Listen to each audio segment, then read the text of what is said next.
Ikhwani fiddin, a'azakumullah kaum muslimin yang saya hormati.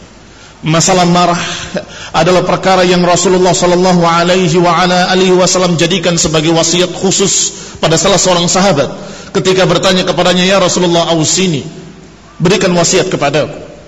Dijawab oleh Rasulullah sallallahu alaihi wasallam, "La taghdab." Faraddada miraran, beliau mengulang-ulangnya, "La taghdab, la taghdab." Tidak ada wasiat lain kecuali satu, jangan marah. Kenapa demikian? Karena mereka yang marah biasanya mereka dikuasai oleh emosinya. Ketika mereka dikuasai oleh emosinya, sungguh mereka dalam keadaan tidak sadar. Yakni orang-orang yang tidak memiliki bimbingan, tidak memiliki pikiran yang sehat. Kata orang, gila sesaat. Wallahi gila sesaat. Setelah dia marah, turun marahnya, baru dia berpikir, kenapa kok saya sampai membanting gelas? Kenapa saya harus memecahkan kaca rumah saya sendiri? Kenapa saya kok bodoh?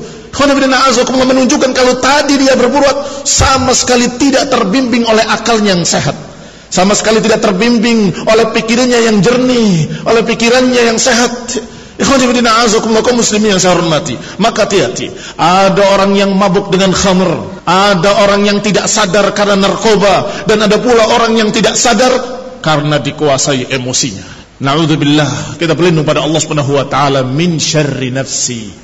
Kita berlindung kepada Allah Subhanahu wa taala dari kejahatan dan kejelekan nafsu kita sendiri. Ikhwani fillah, a'azakumullah kaum muslimin yang saya hormati. Siapa-siapa yang bisa menahan amarahnya, maka merekalah orang yang memiliki akhlak yang mulia, orang yang bisa melakukan sesuai dengan bimbingan Quran wa sunnah. Apakah ini tepat atau tidak tepat? Apakah ini adalah sesuatu yang halal ataupun yang haram? Apakah ini akan jadi baik atau ini jadi jelek?